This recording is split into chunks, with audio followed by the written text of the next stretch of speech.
नमस्कार। एक होली गीत लऽ अयलहुँ हैं। रंग घोरू न रंग घोरू न प्रिय खेलब होली मिथिला में हो मिथिला में हो मिथिला में हो मिथिला में हो रंग घोरू न प्रिय खेलब होली रंग घोरू न मिथिला के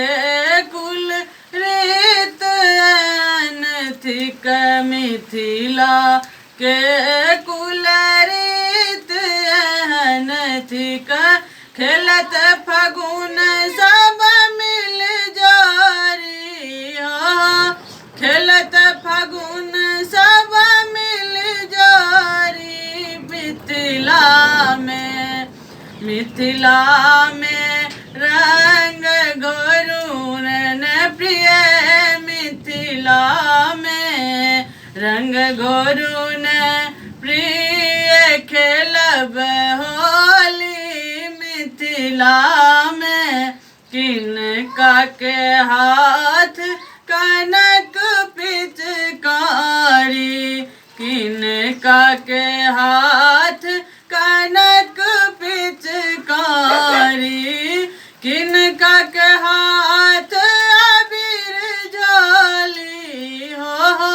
किनका के हाथ अबीर झोली रंग घोरू न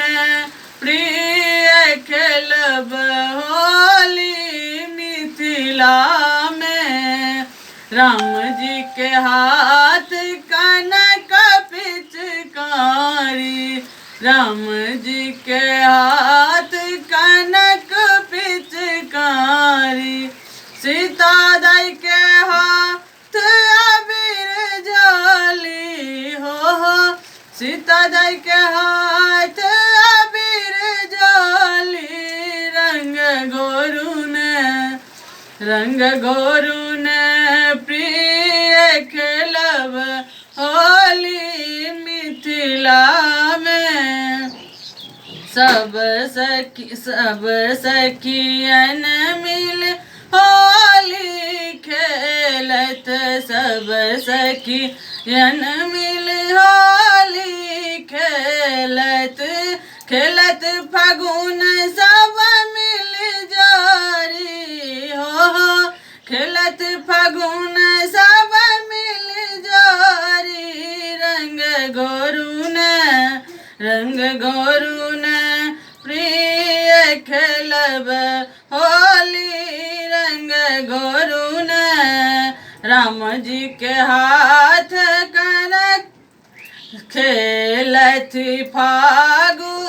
रंग रस मातल खेलत फागु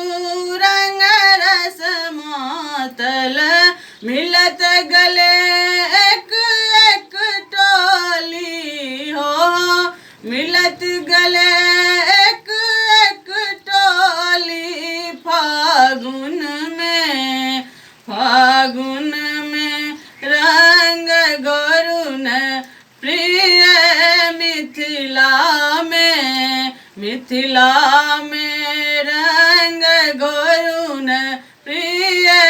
मिथिला में मिथिला के कुल रीत अनथिक मिथिला के कुल रीत अनथिक खेलत फगुन सब मिल जारी हो खेलत फगुन सब मिल जारी रंग घोरू न प्रिय खेलब होली रंग घोरू न